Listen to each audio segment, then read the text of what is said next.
Welcome to the Final Cut. Mark the Movie Man here, continuing our twice-baked series of reviews. And today we are looking at the last solo film for the Gingerdead Man, named Gingerdead Man 3, Saturday Night Cleaver. Yes, and why the subtitle? Well, Gingerdead Man finds himself incarcerated, but he soon escapes, finds a time machine, and heads back to 1976, where he is in a roller disco rink that is having a competition to see who is the best roller disco dancer of 1976.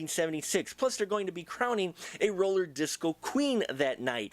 But the Gingerdead Man has other plans for the patrons and decides to shed some blood on the dance floor while he's there. And we see how the patrons try to survive not only the competition, but the attacks of the Gingerdead Man. Folks, it is now evident by this film that these films are meant to be standalone films. While you watch the first one, which is the origin story, Passion of the Crust, and this one, Saturday Night Cleaver, are really standalone films. You don't have to watch them in order to follow what's going on. And they also go in full parody mode here with Gingerdead Man 3, which I liked. I enjoyed. It was a better, some more subtle references than you get in the modern wide release parodies that we get on the big screen. So I enjoyed the script quite a bit. Now, this was co-directed by the writer of the first two films, William Butler, and Sylvia St. Croix, who directed the second one.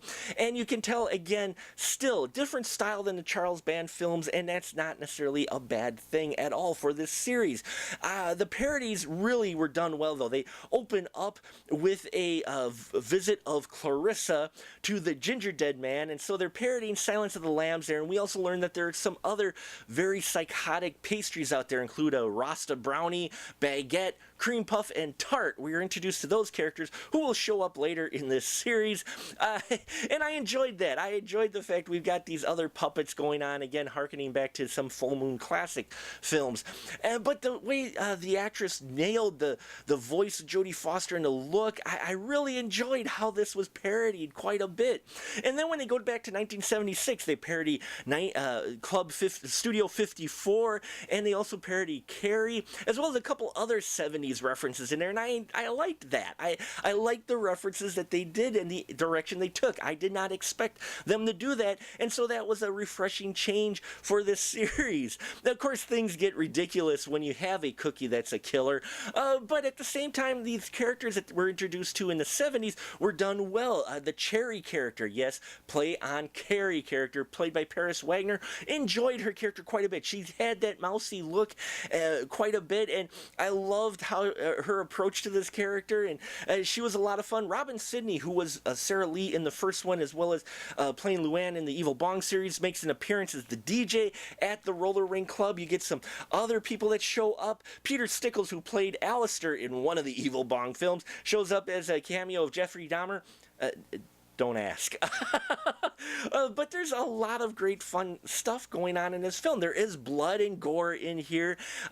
Special effects I thought were done very well. The budget is higher in this. And the Gingerdead Man, though, felt a little lacking compared to the first two as far as the way his puppet was.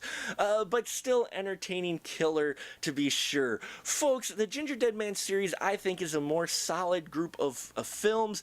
The first three Evil Bong films, though each of them are different in tone. Where Gingerdead Man doesn't have those exploitive parts that we see in Charles Band's films, usually with the nudity and such. It is more of the slasher parody going on, whereas the Evil Bong series has more of those other exploitive factors that the Gingerdead Man series doesn't.